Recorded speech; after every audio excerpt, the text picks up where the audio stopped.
Seemed like Alex Wood was pretty sharp for having had the layoff. Just overall, what'd you think of him? I thought he threw the ball well.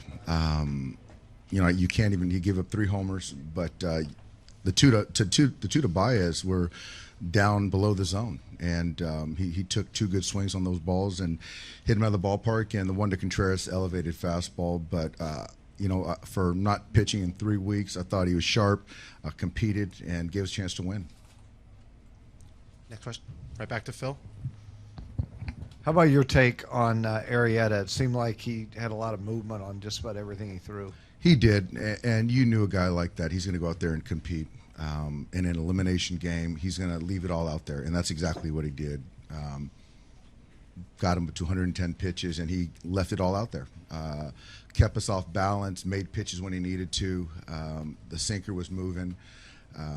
He had the curveball working today, throwing it for a strike, and then down below the zone when he needed to, and kept a lot of our lefties at bay.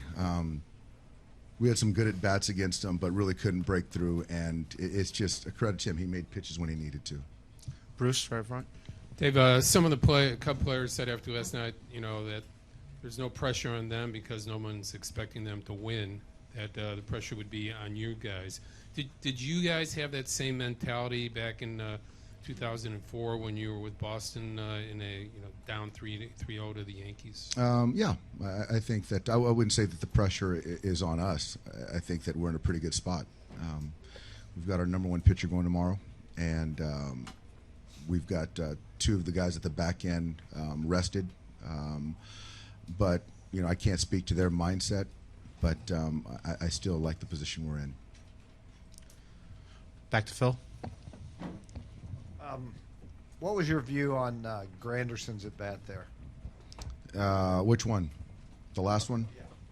Yeah. Well, obviously, from where I'm at in the dugout, it's hard to you can't hear it. Number one, and Jim Wolf, the home plate umpire, couldn't hear it as well. So we just asked for a little help, and it was a close one. And Curtis and the replay really hard to see, but Curtis said he tipped it, and I think Coop over there, one of those umpires, they got together. And in our eyes, I think that they made the right call, but ultimately it didn't affect the game. Davis, he made a good pitch to strike him out there. Anything else? Back to Bruce up front.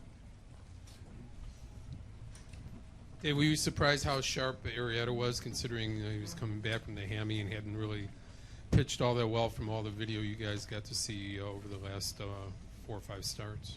I wouldn't say surprised. Obviously, he hadn't thrown the baseball the way he's capable of throwing the baseball his last few starts. But today, you could see he was locked in and knew that he needed to give his club length. He did that. And obviously, when you get Wade Davis to go out there and give him 2 innings at the back end, they were selling out. But yeah, to your question, no, not surprised. I mean, he's a great competitor. Phil? I'm sure you always respect the opponent, but when you're in this situation trying to put them away, do you factor in at all in your thinking that this is a team that's been on a great run and over 3 years and the World Series champs? Do you figure they're going to be tough to put away? Yeah, I mean, I think that we don't expect anyone to lay down. I mean, it's a very talented group. They really are. They're the world champs. And they're going to fight to the end. So today they did. We got beat today, and it was. I think the thing is that you can't win them all. You're not going to win them all. But I think that it's. You feel better that I thought we pitched well. I thought we competed in our at bats. But we got beat tonight, and that's going to happen. Take a couple more before throw it to the right. Dave, this is the first time you guys have lost a game in about 2.5 weeks now. That's rare during the baseball season. How does that affect your preparation for tomorrow and the comeback from this? It doesn't affect it at all. We're going to do the same thing we did today and the days prior with the intent to win a baseball game. And it's a good feeling when we wake up tomorrow and we know Clayton's taking the mound. But as far as our mindset, the psyche, we know we're going to be in for a battle tomorrow, and we'll be ready.